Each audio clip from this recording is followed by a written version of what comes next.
Today I fucked up by not thinking about what I looked like to a just awoken person. This happened a few months ago. My boyfriend and I had a fight and both of us went to bed grumpily. We were housemates and had separate bedrooms. In the middle of the night I heard a loud thump in the living room area of the house. I grabbed my baseball bat and went through the whole house with the bat, and the lights on. Every closet, every cupboard, etc. Nothing was out of order and the doors were locked. I was still spooked and running high on adrenaline. It was about 4:30 in the morning and I had to get up at 6, so I just gave up on going back to sleep. Before that, I debated what to do for the hour and a half and decided to go to IHOP, open 24 hours where I live. As I was about to leave I realized that if I left my sleeping boyfriend in the house and the murderer was actually still there and killed him, I would feel extremely guilty. So I went to wake him up just enough to warn him before I left for IHOP. He woke up to me leaning over his bed, holding a bat, and whispering about murder. He almost cried. TLDR made my boyfriend think I was planning on killing him.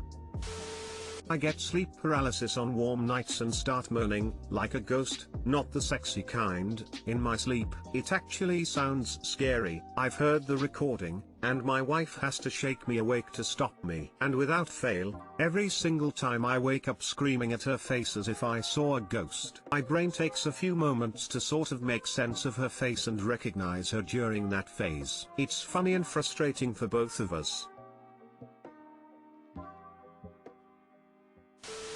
Haha, reminds me of a time my wife scared me half to death. We live somewhat near the airport, so we commonly hear planes flying over / near the neighborhood. One morning, my wife wakes me up by shaking me. I see her sitting up staring at the window and she just says, "Doesn't it sound too low?" I'm 90% asleep still. I can hear a plane, and there's a bright light coming through the windows. What do? I dive onto the floor in a desperate attempt to not die from the impending impact. I realized my screw up when I hit the floor and was fully awake. I thought she legit heard a plane, and woke up in the middle of the night to see the headlights of the aircraft shining in the window. I dove for safety because it was about to crash into our house. In reality, it was daytime and she was just randomly complaining about the normal airplane noise around our house. She was quite confused as to why I dove onto the floor.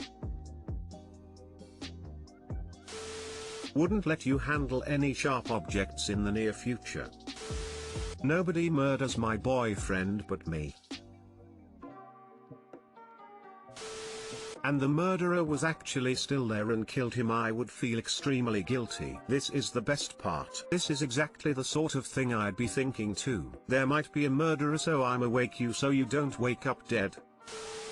Today I fucked up by ripping butt in the tub. NSFW. Listen, I know I'm stupid for this. Also, it just happened. My wife, baby, and I were taking a bath together. It is a smallish tub, so things were kinda cramped. My wife was by my feet, and our baby was to my side. I thought it would be funny to repass, as my wife was kinda near it and I thought the bubbles would be funny. For some reason I thought it wouldn't stink too bad cause it's underwater. Well boy was I wrong. That pungent butt bubble came up from under the water, completely uninhibited from the dilution of the surrounding air and directly into my wife's nostrils. Also, we have been on vacation so all the beer did not help with the stench. The wife did not throw up, but needless to say I may be sleeping on the couch tonight. Too long didn't read. Being submerged in water makes your ass smell worse, not less. Edit, shout out to my own wife for giving us the helpful award. Edit 2, for everyone asking how I didn't know. I haven't taken a bath since I was maybe 8. Possibly once or twice for attempted sexy time, but obviously I wasn't going to let one loose then. And every time I did in a pool, hot tub, or at a water park or something it never stunk. Not sure if it was the chlorine or just coincidence that they didn't stink. Hey, this reminds me of a time when I was swimming in a pool and farted, and for some reason the stench was absolutely awful. I remember doing it again and hearing a woman say, "There it is again, it's like something died or something." That memory somehow stuck with me for 20 plus years. I thought your fart would make the baby hurl in the tub. Believe me, so did I. I really need to know the science on this. I've noticed this in the shower. There seems to be a direct correlation between the submersion of the anus and an increase in poopy butt smell. I would go as far as to say there is a positive relation between the two. As the submersion of the anus increases, so too does the poopy butt smell. As PBS. In the shower at least, I think the heat, moisture, and rapid air circulation caused by the spraying water within a small enclosed space all work together to increase molecular volatility and make the smell hit extra hard. Bubble buddy. Oh no. Well, at least you didn't shit the tub. One time I was sick, and while I was taking a shower I trusted a fart and sprayed diarrhea everywhere. Today I fucked up by accidentally answering what hindsight revealed wasn't actually a question. NSFW. This happened a few years ago. I'm going to try to keep the gore at an absolute minimum, but there is no way of telling this story without some detail. I read the rules and it says no gory details, so this story might not be allowed. I'm still going to post it though, as the amount of jizz related today I fucked up posts are staggering, and if this gets taken down at least I can claim it's because of misogyny. On to the story. I had just given birth to my second child, and hadn't died this time either, though it was still painful enough that if I could have gotten a hysterectomy right then and there I probably would have done it. It was a very quick labor, if you don't count the 3 days it took to get from 2 to 4 centimeters, quick enough that there was no time for epidural. The nurses laughed in my face when I asked and said that even if Usain Bolt had been the anesthesiologist he wouldn't have been able to get to me in time. What they did have was nitrous oxide, also called laughing gas or happy gas, I think, in English. Not my first language, so sorry about grammatical errors. I used this gas to its full advantage, enjoying the buzz after months and months on the pregnancy-induced sobriety wagon. Well, after I was done with the delivery, bathtub,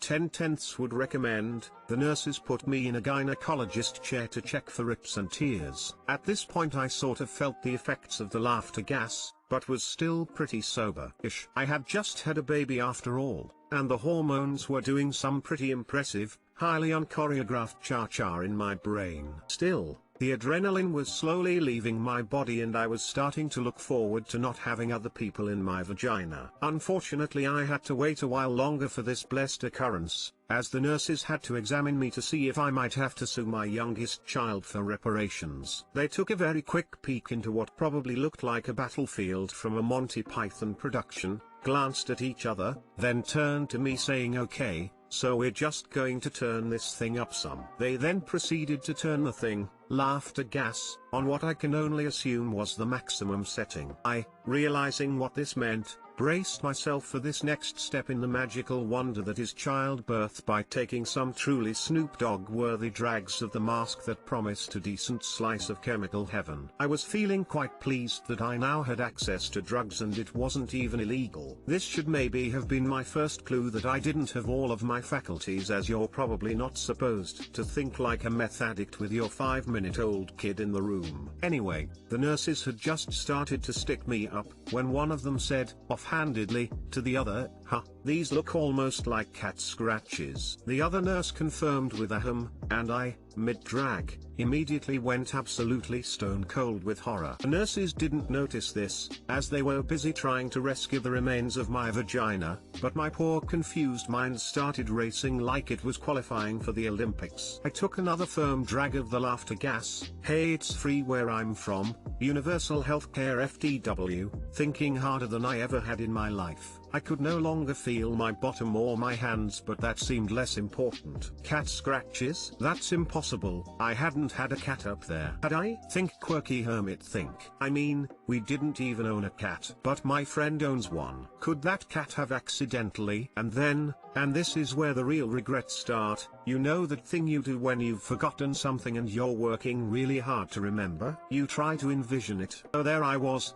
naked from the waist down, in a gynecologist chair, with two women staring right into my poor, war-torn hua, one of the nurses wielding a decently sized needle. Come to think of it, I'm not really sure what the other nurse was doing. Emotional support for nurse number 1 maybe. Well, my brilliant self decided to envision the cat scratching my vagina to see if that might jog my memory. I even tried changing the colors of the cats I envisioned to see if the culprit would reveal itself, but deep drag of laughter gas, alas, no luck. I simply couldn't remember this alleged incident. I cannot tell you the amount of brain cells I have lost trying to get this internal image to stop haunting me. After abusing my own brain for probably about a minute, I suddenly realized I had yet to give the poor nurses an answer. Oh no, what must they think of me? They already think I let cats scratch my vagina, and now they probably think I'm rude as well. I was ready to cry. Happy gas needs new name, but I knew what I had to do. I gathered all of my courage to finally come clean to the nurses who were sitting there, minding their business, valiantly doing their,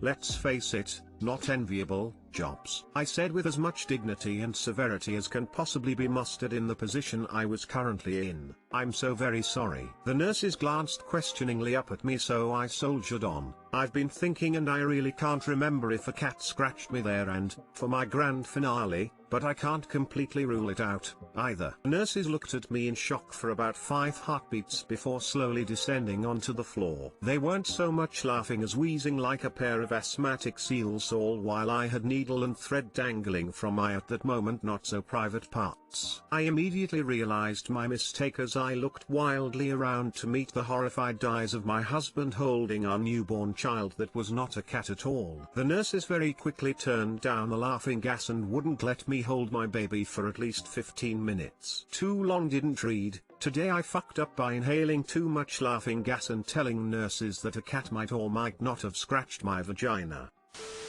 The way this was written was so hilarious. Apologizes for bad English, yet is written better than most native speakers ever manage. My wife is giving birth tomorrow. Reading this was a great way to prepare. Edit, birth not both. Darn clumsy fingers. Oh hey, good luck. And congratulations on becoming a parent. OMG, you poor thing. Laughing gas can actually hit pretty dang hard. I'm glad you made it through, and glad your husband was there with you too. At first I was imagining you going through this alone and was thinking, get this lady some effing support, people. He tried his very best, the poor soul. Thought he was going to pass out when they asked if he wanted to cut the umbilical cord. Our newborn child that was not a cat at all is the new I'm Not a Cat. Your storytelling is hilarious. I hope you write for a living, because you have talent.